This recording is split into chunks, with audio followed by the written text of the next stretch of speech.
오늘은 성령의 9가지 열매 중 5번째 자비에 관해서 살펴보고자 합니다. 인내가 단단한 성령의 열매라면 자비는 더 부드러운 열매입니다. 바울은 인내 바로 다음에 자비를 언급한다는 점이 흥미롭습니다. 아마도 그는 두 가지 모두 사랑, 즉 첫 번째 성령의 열매의 본질적인 속성이라고 생각했기 때문일 것입니다. 고린도전서 13장 4절은 사랑은 오래 참고 사랑은 온유하며 라고 했습니다. 정말로 그렇습니다. 그렇지 않은가요? 여러분이 누군가를 사랑할 때 그 사람에 대해 인내하기가 더 쉽습니다. 적어도 조금은 덜 어렵다는 것입니다. 그리고 다른 이들에 대해 자비로운 태도를 갖는 것은 참으로 사랑이 넘치는 사람의 특징 중 하나입니다. 그렇다면 자비란 무엇인가요? 누군가가 우리에게 혹은 다른 사람들에게 자비로웠다고 말할 때 우리는 어떤 종류의 행동을 염두에 두고 있는 것인가요? 나는 자비의 본질이 어떤 특정한 상황에서 자신보다 다른 사람들을 더 배려하는 것이라고 생각합니다. 자비롭다는 것은 다른 이들을 돕고 그들을 격려하거나 위로하고 그들에게 도움이나 유익이 되는 무언가를 행하는 것을 뜻합니다. 다른 누군가에게 자비를 베풀기 위해서 나는 그 사람의 입장이 되어야 하며 그 사람이 나를 위해 무엇을 하기를 바랄 것인지를 생각해 보아야 합니다. 그런 다음 그를 위해 그것을 행해야 합니다. 자비는 예수께서 무엇이든지 우리가 다른 사람들이 우리를 위해 행하기를 바라는 바를 행해야 한다고 말씀하셨을 때 뜻하셨던 바와 매우 가까워 보입니다. 자비는 유쾌한 말이나 진심으로 관심을 표현하는 미소처럼 단순한 것일 수도 있습니다. 하지만 더 중요한 의미에서 자비란 자신에게 불편하더라도 다른 누군가를 돕기 위해 기꺼이 무언가를 행하거나 어떤 행동을 취하려는 태도를 말합니다. 내가 어렵거나 혼란스러운 상황에 처해 있을 때 누군가가 기꺼이 자신의 소중한 시간을 할애해서 나를 도울 때 그 사람은 자비를 베푸는 것입니다. 자비는 의무를 초월합니다. 즉 하지 않아도 되는 일을 하기로 선택하는 것을 뜻합니다. 자비는 보상을 초월합니다. 그것은 보상이 없더라도 어떤 일을 하는 것을 의미합니다. 사실상 진정한 자비를 베풀기 위해서는 대체로 무언가 대가를 치러야 하며 어떤 보상도 기대하지 않습니다. 그저 자비를 위해서 그리고 다른 사람을 위해서 자비를 베푸는 것입니다. 그런 의미에서 자비는 그 자체가 보상입니다. 성경에서 자비는 후히 베푸는 것과 연결되는 경우가 많습니다. 사실 바울이 사용하는 이 단어는 그런 의미를 갖는 때가 많습니다. 자비는 다른 사람의 유익을 위해 후히 베푸는 것을 의미할 때가 많습니다. 이것이 성경이 말하는 자비입니다. 우리는 다른 누군가가 우리가 필요한 무언가를 행했을 때 고마워요. 당신은 매우 친절하십니다. 라고 말하곤 합니다. 그저 당신이 한 일이 매우 친절한 일이었습니다. 라고 말하지 않는다는 점에 주목하십시오. 물론 그렇게 말하는 것도 맞는 말입니다만은 하지만 친절한 행위는 본성과 성품에 따라 친절한 사람들이 행한 행동입니다. 다시 말해서 자비는 그저 행동을 묘사하는 용어가 아니라 사람, 즉 그것이 그 사람의 성품이기에 습관적으로 다른 이들에게 복과 유익을 베푸는 방식으로 행동하는 사람을 묘사하는 특징입니다. 그리고 이 점은 곧바로 성경에 게시된 하나님의 속성과 연결됩니다. 성령의 열매의 다른 덕목들과 마찬가지로 우리는 자비를 구약의 하나님과 쉽게 연결하지 못할지도 모릅니다. 하지만 그것은 구약에서 찬양하는 매우 강력한 하나님의 속성 중 하나입니다. 첫 번째, 자비와 하나님의 속성에 대해서 알아봅니다. 구약에서는 하나님의 자비를 자주 찬양합니다. 히브리어에는 그 의미가 너무나도 풍성해서 다양한 방식으로 번역되는 아름다운 단어 헤세드가 있습니다. 이 단어는 참된 사랑의 필수 요소인 신실함을 강조하면서 흔히 사랑으로 번역됩니다. 따라서 헤세드는 신실한 사랑으로 번역되기도 합니다. 또한 이 단어는 충성을 뜻할 수도 있습니다. 한 사람이 또 다른 사람과의 관계 때문에 그 사람에 대한 강력한 헌신을 실천하는 것을 말합니다. 하나님이 헤세드로 행하실 때 이는 그분이 약하거나 가난한 사람들을 향해 자비를 베푸신다는 것을 뜻하기도 합니다.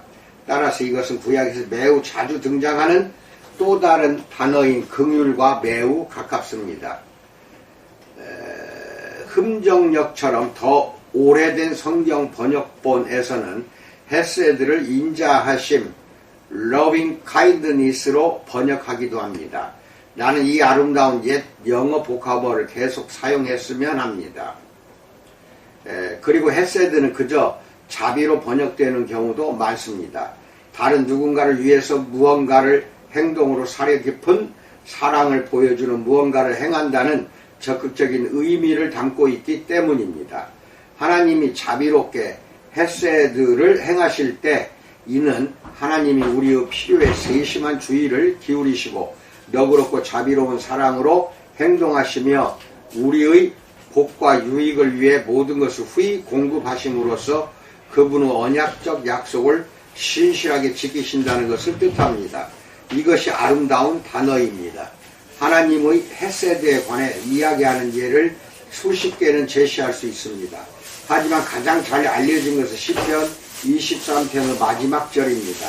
시편 23편 6절에서 내 평생의 선하심과 인자하심 헤세드가 반드시 나를 따르리니 라고 말합니다. 다윗은 하나님이 양떼를 보호하고 그들의 필요로 채우심으로써 그들을 자비롭게 대하시는 목자와 같으시다고 생각했습니다. 목자는 스스로 대가를 치러야 할 때도 양떼를 돌보는 데에 헌신하는 사람입니다. 하나님도 그분의 양떼, 즉 그분의 백성에 대해 헌신적이십니다. 왜냐하면 하나님 자신이 선하심과 인자하심의 본질이기 때문입니다. 헤세드는 각 행위, 그 인자하심이 영원함이로다 라는 구절로 마무리되는 시편 136편에서 가장 많이 반복되는 단어이기도 합니다. 흠정역에서는 그분의 자비가 영원히 지속되기 때문이다 라고 번역하며 NIV 영어 성경에서는 그분의 사랑이 영원히 지속된다 라고 번역합니다.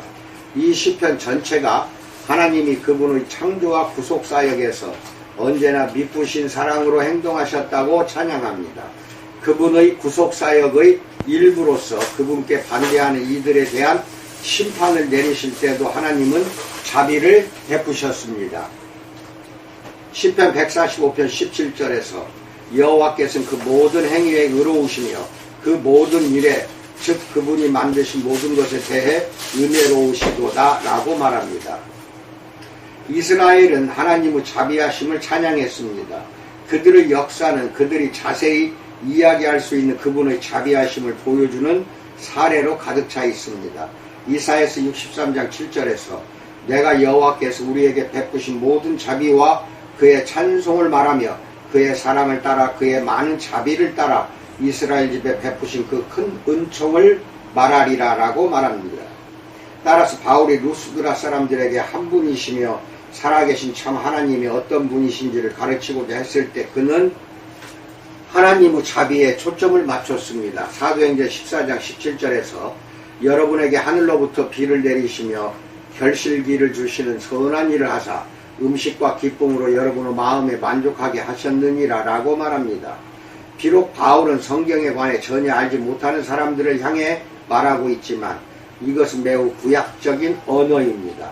하지만 바울이 그들에게 전하는 하나님, 그들이 예배하던 수많은 신들과 전혀 다르신 하나님은 그분의 행동으로, 즉 특히 피조물 안에 있는 것으로 인간에게 후히 베푸심으로써 그분의 성품을 보여주시는 하나님이십니다. 바울은 하나님의 인자하심이 모든 사람에게 주어져 있음을 잘 알고 있었지만 동시에 타락한 죄인인 우리가 이를 너무나도 쉽게 거부하며 하나님의 길이 참으시는 인자하심이 우리를 회개와 구원으로 이끌기 위함이라는 것을 이해하지 못한다고 슬퍼했습니다. 로마서 2장 4절에서 혹 네가 이 하나님의 인자하심이 너를 인도하여 회개하게 하심을 알지 못하여 그의 인자하심과 용납하심과 길이 참으심이 풍성함을 멸시하느냐라고 말합니다. 그리고 물론 예상할 수 있듯이 성령의 이 열매와 동일한 단어를 사용하자면 하나님의 자비의 최고 본보기는 자신의 아들 예수를 내어주신 하나님의 선물이었습니다. 디도서 3장 4절로 5절에서 우리 구주 하나님의 자비와 사람 사랑하심이 나타날 때에 우리를 구원하시되 우리가 행한 바 의로운 행위로 말미암지 아니하고 오직 그의 긍휼하심을 따라 하셨나니 라고 말합니다. 두 번째, 하나님을 예배하는 이들의 속성으로서의 자비에 대해서 알아봅니다.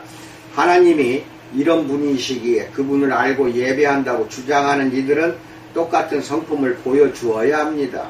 구약에는 탁월한 방식으로 자비를 베풀므로써 하나님의 자비를 보여준 몇몇 특별한 사례들이 있습니다. 세 가지를 살펴보고자 합니다. 첫 번째 두 사례는 같은 책에 등장합니다. 룻기를 펴서 살펴봅시다. 1. 룻과 보아스. 룻기는 이중적인 자비, 즉 나오미에 대한 루스 자비와 룻과 나오미에 대한 보아스 자비에 관한 아름다운 이야기입니다. 사실 이스라엘의 하나님 야훼를 뜻하는 주 하나님을 포함한다면 삼중적인 자비에 관한 이야기입니다. 나오미는 주께서 모압 사람 며느리에게 자비를 베푸시기를 기도하며 룻기 1장 8절 이야기가 전개됨에 따라 하나님이 그 기도에 적어도 룻을 위한 기도에 하나님이 오르바를 위해 무슨 일을 행하셨는지는 알 수 없지만 응답하시기 때문입니다. 무엇보다도 먼저 룻은 모압으로 돌아감으로써 나오미가 홀로 베들레헴으로 돌아가도록 내버려 두기를 거부함으로써 과부가 된 시어머니인 나오미에게 놀라우며 자기 희생적인 자비를 보여줍니다. 이스라엘의 하나님에 대한 충성과 헌신, 그분을 향한 회심을 표현하는 룻의 말은 성경에서 가장 뛰어난 연설 중 하나입니다. 룻기 1장 16절로 17절에서 룻이 이르되 내게 어머니를 떠나며 어머니를 따르지 말고 돌아가라 강권하지 마옵소서. 어머니께서 가시는 곳에 나도 가고 어머니께서 머무시는 곳에서 나도 머물겠나이다. 어머니의 백성이 나의 백성이 되고 어머니의 하나님이 나의 하나님이 되시리니 어머니께서 죽으시는 곳에서 나도 죽어 거기 묻힐 것이라. 만일 내가 죽는 일 외에 어머니를 떠나면 여호와께서 내게 벌을 내리시고 더 내리시기를 원하나이다 하는지라 라고 말합니다. 나중에 보아스가 자신의 밭에서 이삭을 줍고 있던 룻을 만났을 때 그는 남편과 시아버지가 죽은 후 그녀가 나오미를 위해 하고 있는 일에 대해 그녀를 칭찬합니다.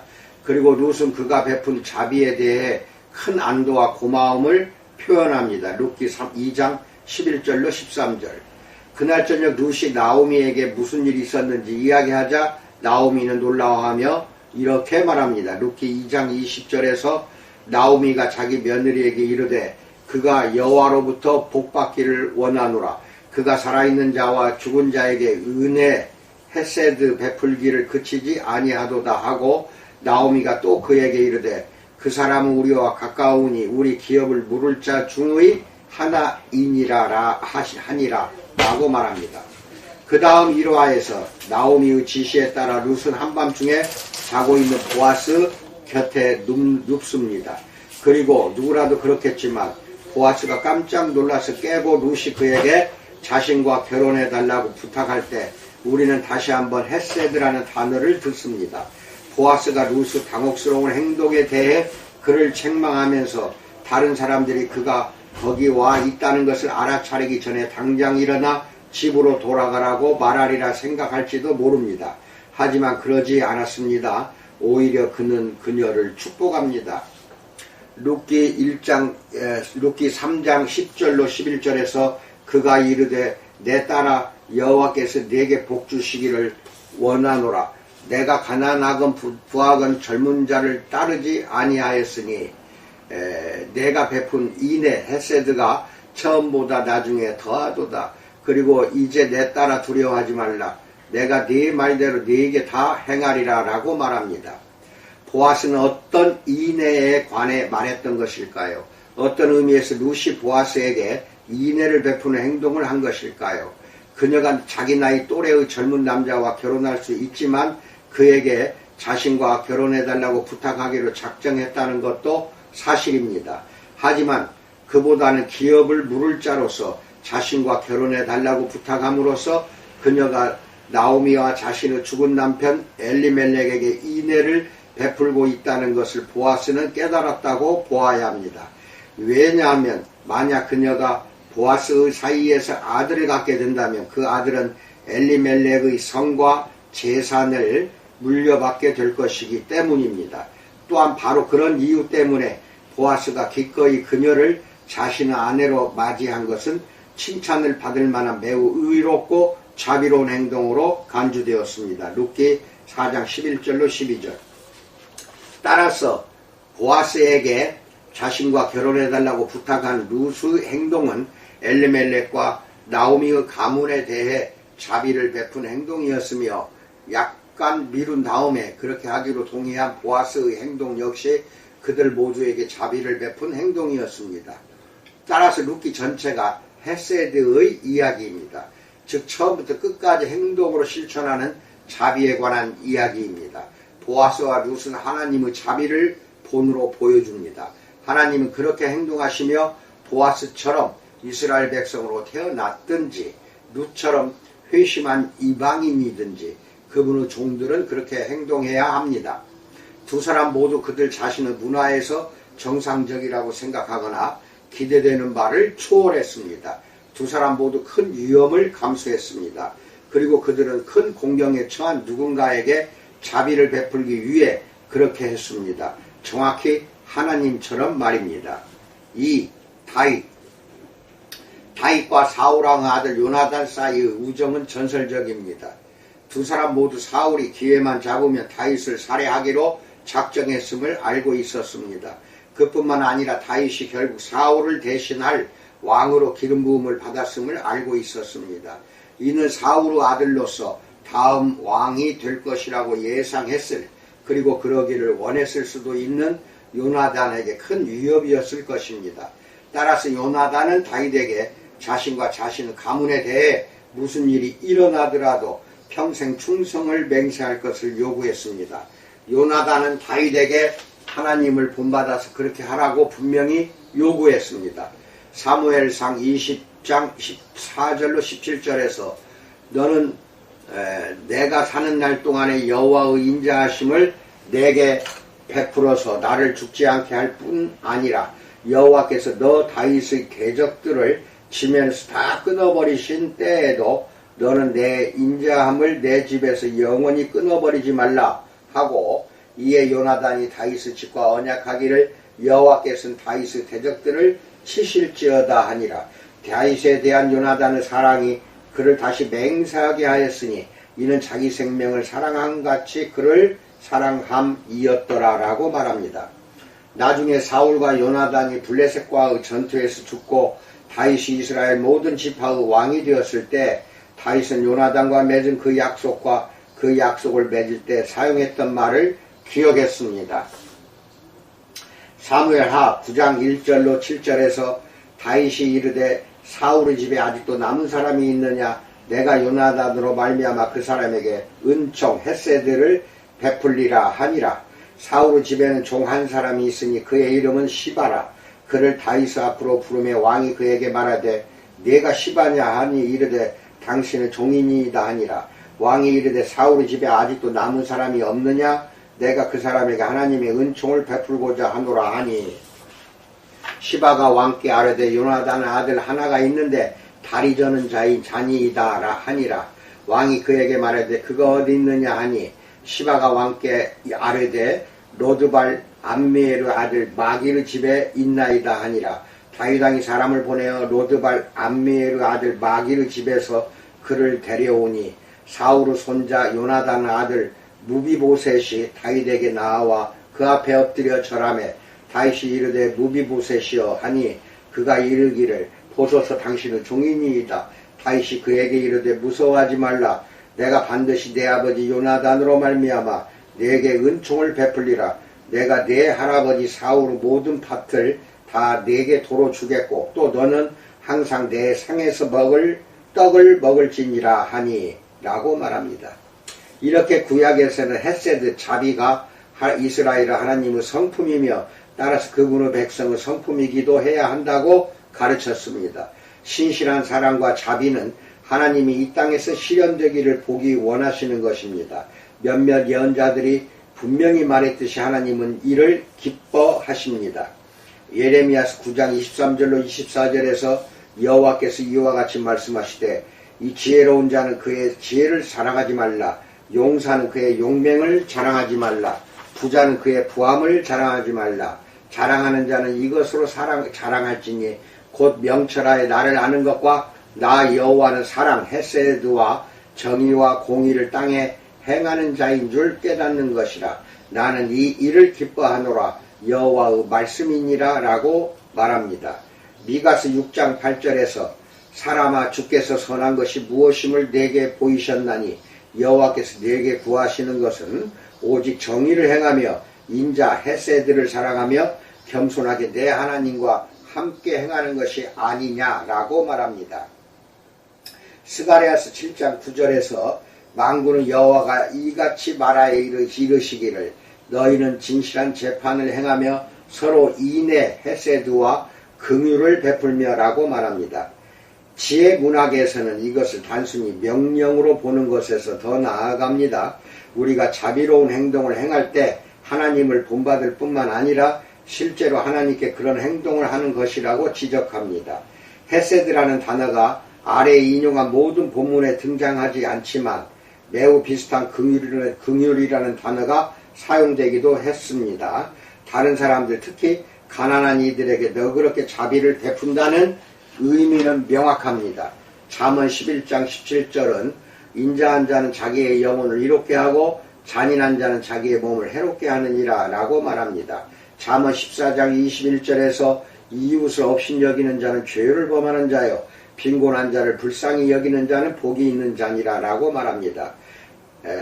잠언 14장 31절에서 가난한 사람을 학대하는 자는 그를 지으신 이를 멸시하는 자요 궁핍한 사람을 불쌍히 여기는 자는 주를 공경하는 자니라 라고 잠언 14장 31절에서 말합니다. 잠언 19장 17절에서 가난한 자를 불쌍히 여기는 것은 여호와께 꾸어드리는 것이니 그의 선행을 그에게 갚아 주시리라 라고 말합니다. 두 번째, 자비와 예수의 본보기에 대해서 알아봅니다. 자비가 본질적으로 다른 이들의 필요를 자신의 필요보다 더 우선시할 정도로 그들을 사랑하는 것이라면 예수께서는 성육신하신 자비, 즉 두 발로 걸어 다닌 자비가 되셨습니다. 나의 친구 중에 예수의 삶에 관한 책을 쓰고 그 책을 방해의 신학이라고 부르고 싶다고 말하는 사람이 있습니다. 복음서에서 예수께서 말하거나 행하시는 것 중 다수는 그분이 실제로 다른 무언가를 하고 계시거나 여행 중이시거나 어딘가를 방문하시거나 식사하실 때 누군가 그분을 방해했기에 일어난 일이기 때문이라는 것입니다. 하지만 예수께서 이렇게 방해하는 사람들에게 짜증을 내거나 그들을 물리치지 않으시고 자비와 따뜻함으로 그들을 대하셨습니다. 그리고 많은 경우 그분은 사회가 전형적으로 거부하고 기피하는 사람들을 존중하셨고 그들에게 자비를 베푸셨습니다.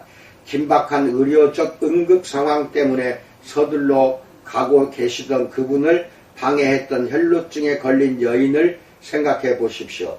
제자들이 사적으로 가르침을 받고 싶어 할 때 아이들을 데리고 왔던 부모들을 생각해 보십시오. 예수께서 멈춰 서실 때까지 군중 속에서 계속 소리를 질렀던 맹인 바디메오를 생각해 보십시오. 예수께 거절당할 것을 두려워하지 않았던 수로보니게 여인을 생각해 보십시오. 식사 중에 그분의 발에 기름을 부어 주인을 부끄럽게 만들었던 여인을 생각해 보십시오. 그분은 십자가 위에서 그 끔찍한 고통을 당하시면서도 자신의 어머니가 겪을 곤란을 걱정하셨습니다. 그리고 부활하신 후에 그분은 밤새도록 바다에서 일하고 돌아온 허기진 어부들에게 좋은 아침 식사가 필요할 것임을 아셨습니다. 그리고 예수께서 이 모든 자비의 본을 보여주신 것은 그분이 그저 매우 친절하신 분이거나 언제나 배경에서 온화하게 미소를 짓는 그런 분이셨기 때문이 아닙니다. 예수께서는 종교 지도자들과 위선자들에 대해 매우 강한 말과 행동을 보여주기도 하셨습니다. 그러나 가난한 사람들, 아픈 사람들, 소외된 사람들, 즉 다른 모든 사람이 무시하는 사람들과 예수께서는 그런 사람들에게 놀라운 자비를 베푸셨고 귀중한 시간을 들여 그들의 필요에 주의를 기울이셨습니다. 예수께서는 그런 자비를 베풀기 위해 장벽을 넘으셨으며 사회적 금기를 무너뜨리셨습니다. 그분은 고상한 사회가 경멸하는 이들과 함께 먹고 마시셨습니다. 예수 제자가 된다는 것이 그분의 본보기를 따라야 함을 뜻한다면 왜 우리는 매일의 삶에서 다른 이들에게 자비를 베푸는 것에 그토록 자주 실패하는 것일까요? 나는 나 자신이 대체로 자비로운 사람이라고 생각하고 싶지만 또한 다른 사람에게 자비를 베풀 수 있지만 그렇게 하지 않는 경우가 많습니다. 너무 많습니다. 왜 그런 것일까요? 나 자신의 물음에 대해 나는 답할 수 있고 어쩌면 여러분의 답은 다를지도 모릅니다. 하지만 답하기 어려운 물음인 것은 분명합니다. 많은 경우 그 이유는 내가 너무 바쁘고 방해받기를 원하지 않기 때문입니다. 나에게는 해야 할 일과 만나야 할 사람과 마무리해야 할 업무가 있습니다. 나는 여기저기 돌아다니고 어딘가로 가야 하고 해야 할 일과 스케줄이 있으며 시간은 소중합니다. 따라서 잠시 멈춰 노숙하는 거린에게 말을 건네거나 길을 잃은 것처럼 보이는 외지인에게 다가가 도움을 줄 수 있는 순간을 나는 지나쳐 보내고 맙니다. 나는 누구에게도 피해를 주지 않았습니다. 하지만 나는 자비를 베풀 수 있었음에도 베풀지 않은 것입니다. 다른 누군가에게 자비를 베풀기 위해 내 삶이 방해를 받는 것을 허용하지 않으려고 한 것입니다. 전혀 예수를 닮지 않은 모습입니다. 때로는 자기 방어가 그 이유입니다. 여행할 때 나는 거의 필수적으로 비행 모드로 들어가는 것 같습니다. 귀찮게 하지 마세요. 나는 해야 할 일이 있습니다. 요즘에는 여행하려면 너무나도 불편하고 번거로운 일이 많아서 자기중심적인 태도를 취하며 나 자신의 즉각적인 필요와 절박한 문제에만 몰두하는 경우가 너무나도 많습니다. 그럴 때 나는 그리스도께서 내 안에 사시기 때문에 스스로 주위의 다른 사람을 낯선 사람일지라도 그리고 내가 피곤하고 스트레스를 받고 있더라도 어떻게 대해야 하는지를 상기시킵니다. 스트레스를 받는 상황에서 자비를 실천하는 어려운 과제를 회피하지 말고 직면해야 합니다. 그리고 나는 이 과제의 실천에 너무나도 자주 실패한다는 것을 잘 알고 있습니다. 세 번째, 삶의 습관으로서의 자비에 대해서 알아봅니다. 우리는 자비가 성령의 열매의 일부인 까닭은 그것이 우리의 자연스러운 태도가 아니기 때문임을 기억해야 합니다. 물론 어떤 사람은 전성적으로 다른 사람들보다 더 자비로운 것처럼 보이기도 합니다. 그러나 바울이 말하는 자비는 그것이 하나님의 성령으로 충만한 것으로부터 기인한다는 의미에서 자연적이지 않고 영적입니다. 그런 자비는 열매지만 그것은 우리 안에 계신 성령의 생명 때문에 자라지만 또한 동시에 길러야 합니다. 그것은 우리의 성품을 이루는 습관이 되어야 합니다. 무언가가 습관이 되었음을 어떻게 알 수 있을까요? 자비로운 것을 말하고 행하는 것이 그렇게 하지 않는 것보다 더 자연스러워질 때 자비가 습관이 되었다고 말할 수 있습니다. 다른 누군가를 돕겠다고 말하기 전에 멈춰서 생각하고 그렇게 하지 말아야 할 수많은 이유를 점검해보지 않아도 된다면 자비는 이미 습관이 되었습니다. 어떤 이유에서건 우리가 자비를 행하거나 말하는 데 실패할 때 혹은 더 나쁘게는 너무 불친절한 일이라는 것을 알면서도 그렇게 행동하게 될 때 우리가 정말로 비참하고 자책하는 마음이 든다면 우리는 자비가 습관이 되었음을 알 수 있습니다. 그런 순간에 우리는 자신에게 이렇게 물어야 합니다. 그리스도인으로서 내가 어떻게 그토록 불친절했을까? 어떻게 하면 내가 자비를 행할 수 있을까? 그런 다음 물론 다시 주께 용서와 은총을 구해야 합니다. 우리 모두가 실패하기 마련입니다. 하지만 성령의 열매인 자비가 우리 안에서 자라기 시작한다면 우리는 그런 실패를 훨씬 더 고통스럽게 자각하게 되며 다음번에는 더 잘할 수 있게 해달라고 은총을 구하고 싶어 할 것입니다. 그러므로 날마다 우리가 밖으로 나가 여행을 하고 일을 하고 계속해서 다른 사람들을 만날 때 자비를 베풀 수 있는 기회를 달라고 하나님께 구할 수 있습니다. 1. 오늘 나는 누구에게 집이나 가게나 직장에서 대중교통을 이용하면서 고마움을 표현할 수 있을까? 2. 나는 어디에서 예를 들어 거리를 청소하는 사람들에게 미소나 고마움의 말을 전할 수 있을까? 3. 도움이 필요한 누군가를 만나면 나는 어떻게 해야 할까? 먼저 도우려고 할 준비가 되어 있나? 돈이나 음식을 기꺼이 줄 준비가 되어 있을까? 4. 나는 누구에게 주의 자비를 베풀 수 있을까? 우리가 이렇게 할 수 있도록 도와줄 수 있는 말씀이 있습니다. 사실 내가 생각하기에 이것은 개인의 행동에 관해 가장 어려운 말씀입니다.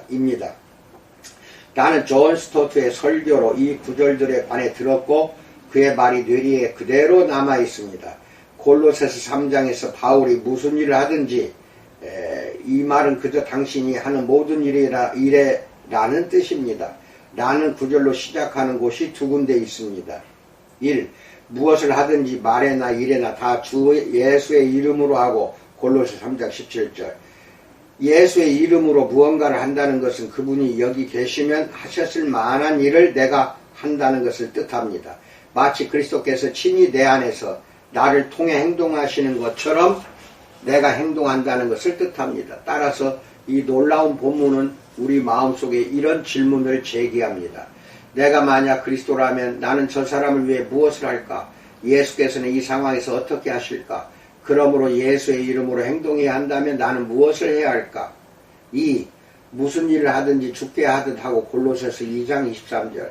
이 말씀 마치 다른 사람이 그리스도인 것처럼 내가 행동해야 한다는 뜻입니다. 내가 그 사람에게 혹은 그 사람을 위해 하는 일은 그리스도께 혹은 그리스도를 위해 하는 것입니다. 이때 바울은 다수가 그리스도인이 아닌 주인들을 위해 일하고 있던 그리스도인 노예들에게 편지를 쓰고 있었습니다. 하지만 바울은 노예들조차도 주인을 위해 열심히 정직하게 일함으로써 그리스도를 섬길 수 있다고 분명히 말합니다. 따라서 이 말씀은 우리 마음속에 또 하나의 놀라운 동시에 균형을 유지하게 하는 질문을 던집니다. 만약 그 사람이 그리스도라면 나는 그를 위해 무엇을 할까? 그 사람이 내 앞에 있는 그리스도라면 나는 지금 어떻게 행동할까? 우리는 날마다 이 두 질문을 염두에 두고 살아야 합니다. 1. 내가 그리스도라면 저 사람을 위해 무엇을 할까? 2. 저 사람이 그리스도라면 내가 그를 위해 무엇을 할까? 그렇다면 우리가 다른 사람을 대하는 방식이 달라지지 않겠는가요? 우리가 자신에게 이런 질문을 던지고 그 답을 삶으로 실천한다면 우리는 다른 이들에게 어느 정도까지 자비를 베풀겠는가요? 지금 이 말을 하면서 바울의 가르침을 다시 떠올리니 다시금 나의 죄를 깨닫게 됩니다. 우리 중 그 누구도 이 기준에 부합하게 살지 못하고 있습니다. 그렇지 않은가요? 하지만 이것이 우리가 지향하는 목표가 되어야 하지 않겠는가요?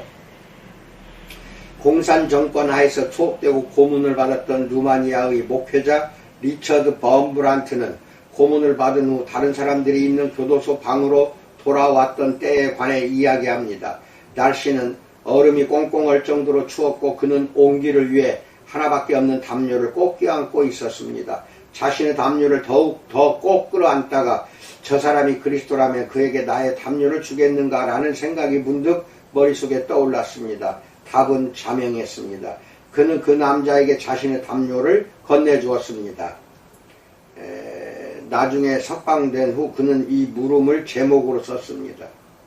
이처럼 자기를 부인하며 베푸는 자비는 그리스도를 닮은 모습이 무엇인지를 말해줄 뿐만 아니라 다른 사람들에게도 대단히 매력적입니다. 왜냐하면 그것이 우리 안에 거하시며 그분의 영을 통해 우리의 삶 속에서 열매를 맺으시는 그리스도를 증언하기 때문입니다. 더 바디샵의 창업자인 어니타 로딕 여사는 이렇게 말했습니다.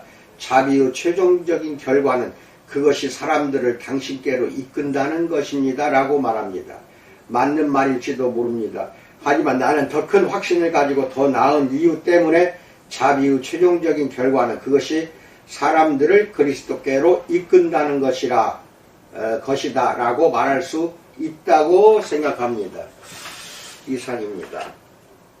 날마다 자비로운 사람이 되시기 바랍니다. 이것도 습관처럼 삶에서 실천해야만이 자비롭게 된다는 것을 분명히 알기 바랍니다. 오늘 광복절입니다. 의미가 깊은 날인데요. 나라가 빼앗긴 그 36년 그 세월 동안 온갖 박해를 당하고 고문당하고 독립하기 위해서 여러 사람이 죽었던 그 일제 기간, 그것을 잘 기억하시고 그 일본 압제로부터 해방되고 독립한 오늘을 잘 보내시기 바랍니다. 뜻깊은 날이 되기 바랍니다. 감사합니다.